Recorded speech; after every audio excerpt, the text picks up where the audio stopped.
Welcome back to Heavy Metal and the Booze. We get the great Ryan McCombs. The great. Great. That's really using that word. Appreciate it. From SOiL. Yeah. Now, you've been with SOiL for on and off about 20-ish years? You said 21 years? Yeah, about 21 years. Was with him about 7 years, and then away from him for about 8, and then back with him again here.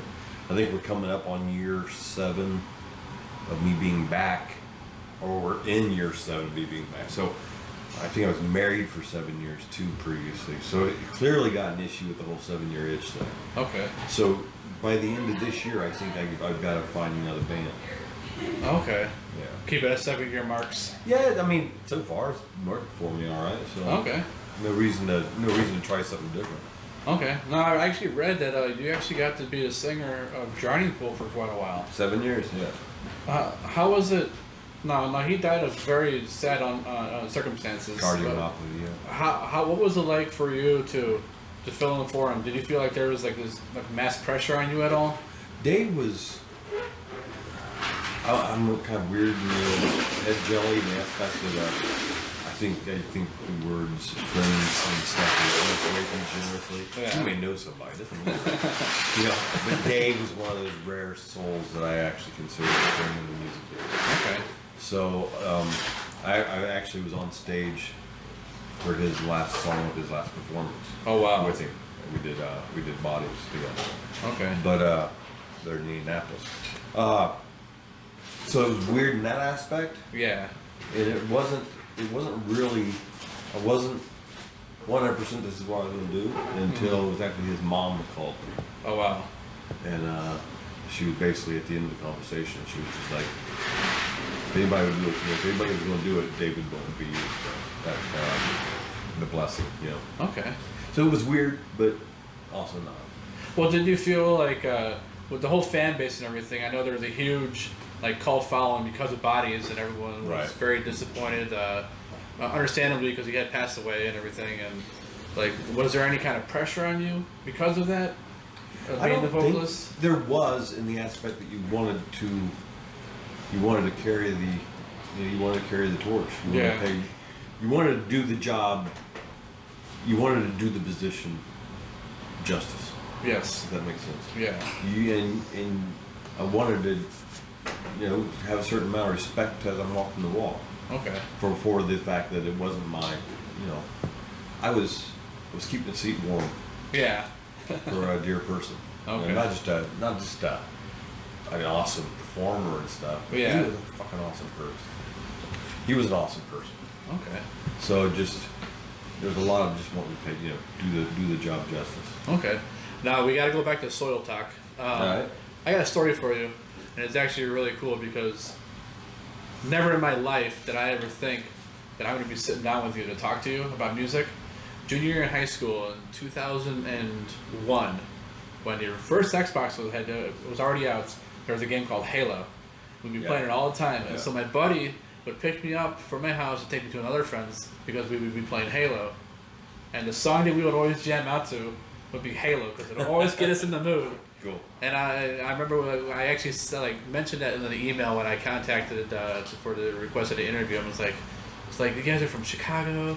This is Chicagoland page as well. I gotta talk about Halo. That was my song back in the day. Cool. And of course, almost 20 years later, it's just like, wow, I get to actually sit down and talk to you about it and everything.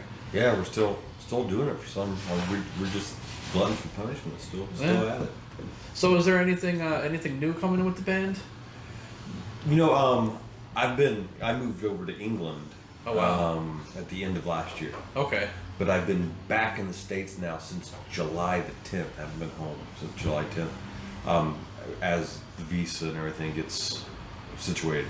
Okay. You have to apply for it from your country of origin. That's true. So I've been stuck away from home for the last 3 months. Okay. And but here in the last month and a half of that time, I've been staying at Adam, our guitar players. Okay. And that was always the core of the writing for SOiL. Okay. It was always, even back in the day, like in the original run with the guys, somebody might come up with a riff or something, but it would be me and Adam. I can always picture it. Adam would be just laying there, like on the rehearsal floor, you'd see the melodies of everything that we just did at rehearsal still going through his head. Everybody else would be at home watching 90210 or whatever. And I lived in the rehearsal spot at that time. Okay. I lived in that little half garage. But we would sit there and we would build the songs together. Okay. And, you know, regardless of who came up with the riff, it was Adam sitting there with musically and myself lyrically that would make that idea a song. So being back, I've been at Adams now for the last 3 months, and having that situation where him and I are there working together day in and day, you know, we're able to sit there and have a night where, you know, we're gonna write something tonight. Right. And so we've had that. So it's been shitty being away from home for the past 3 months. Oh yeah, and I understand. not being able to, you know, make the sex with my wife and stuff like that. But make the sex. yeah, but she lets me make the sex with her. But I like her a lot. she's my favorite. But the one cool thing about it is it's given Adam and I an opportunity to write some new stuff. Awesome. And that's been really cool. Been fun. It's been neat to see with the direction that the tunes are going.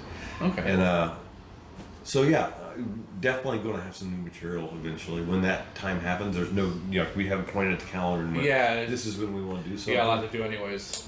Yeah, we've been doing this for so long. It's just like when the material's right, we'll know. We'll put it out. But we are writing, so you know, eventually the old men will throw something out there. Yeah.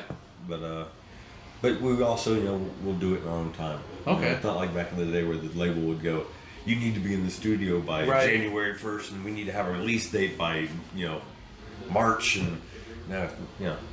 Yeah, it's not like, you know, working at our own pace. Yeah, it's not like Megadeth with the multiple line changes just to get albums out for the record label. No.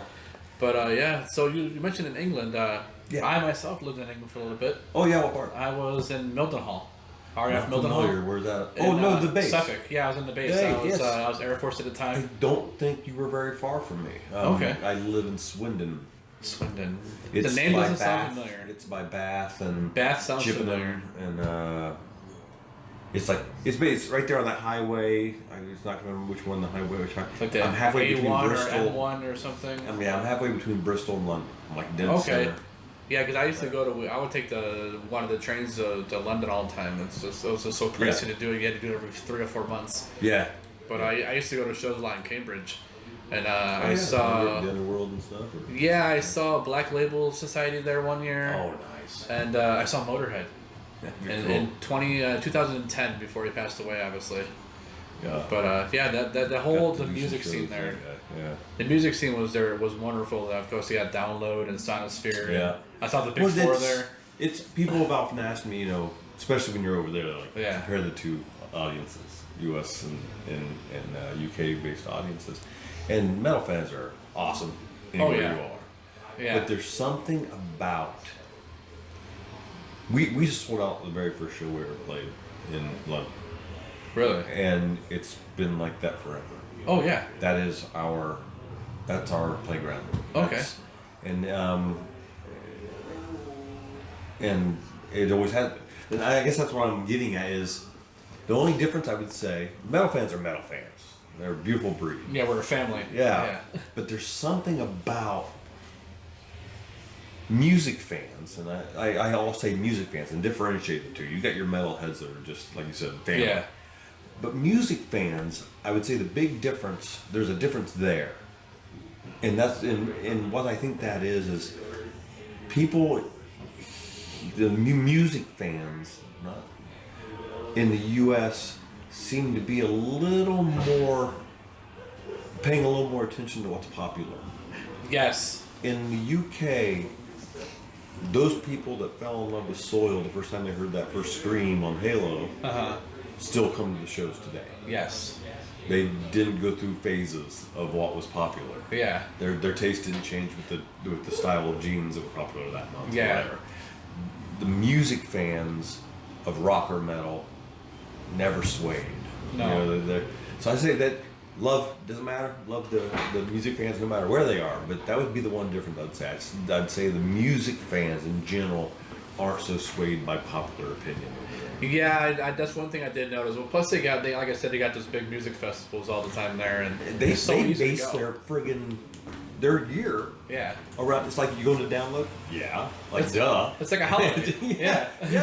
They base their life off of their readings and the amplifieds and the downloads, and there's so many of them. Then you have France over there, and you have Hellfest. I think Hellfest, and then you got Wacken in Germany. Yeah, and that's keep your ears open for that. But is that a hint? Is that a hint? I don't know why I just said it. But they do. I don't think people can understand that. You may be an Ozzy Osbourne fan, and you throw that money down for Ozzy when he comes around, or whoever the band may be that you're your cup of tea. Over there, they base almost like their year, like you said, it's like a holiday. Yeah. It's like asking if we're going to have Christmas.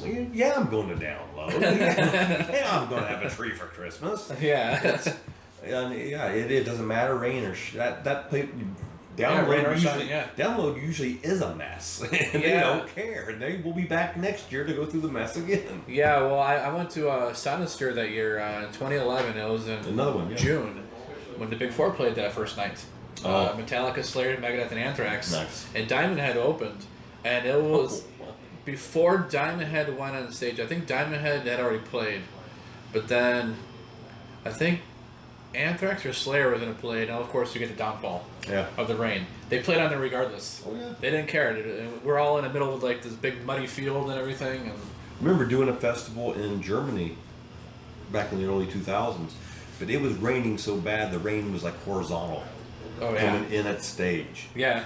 And drenched, wondering about electrocution, but they weren't stopping and we weren't stopping. The crowd wasn't going anywhere, we weren't going anywhere, we had a heck of a good time. See, the things you do for your fans, right? Oh yeah. There was one, I remember another one, a festival in Italy, and I remember actually getting shocked. Like if I touched the mic with my mouth, I would get a little zap. That kept you awake. That kept you going because it rained on that one too. It was because of the rain, and that kept me moving. Okay. And then that wasn't such a bad thing though, because then when you forgot a word, you could just tell the other guy, "No, man, I got shocked." I got shocked. Yeah. I couldn't you say screwed it. up the second verse. That's no, man, I got shocked. Hey, it happens though. But so I've been doing some reading, and it actually made me think of this. Now we got there's some very popular bands out there, such as Motorhead and obviously Dio. Now Lemmy apparently hated singing Ace of Spades, but it's one of the biggest songs that everyone pretty much knows. And Dio hated Rainbow in the Dark, even though that was one of their most popular songs. Yeah. Is there a song that you have that you really don't like performing, or you think maybe shouldn't have made a cut? We don't. If we didn't like it, we wouldn't play it. Like live, for example? Yeah. I mean, we've got singles. We have singles that are radio singles that we don't play because it's only a song. Okay. So, I can't really say that there's a song that we play that I don't like because if we didn't like it, we wouldn't play it. Okay. I know that when I came back to the band back in 2012, I think it was. I know there was like laughter, jokes kind of about the fact that, because these guys have been playing Halo every friggin' show for the duration of their careers with SOiL. Yeah. And of course I had a reprieve. I had 7 years there with Drowning Pool, and then 9 years or 9 months of just being out of music completely. Yeah. That I didn't sing Halo one time. Yeah. So for me, it was kind of cool to sing that song again. I think, though, that us getting back together and doing it kind of made everybody love the song again. Oh, yeah. So, but, maybe at one point in time, maybe the other guys were kind of like, if I have to play this song one more time, I'm going to crack the But, it's cool. So but it's so catchy.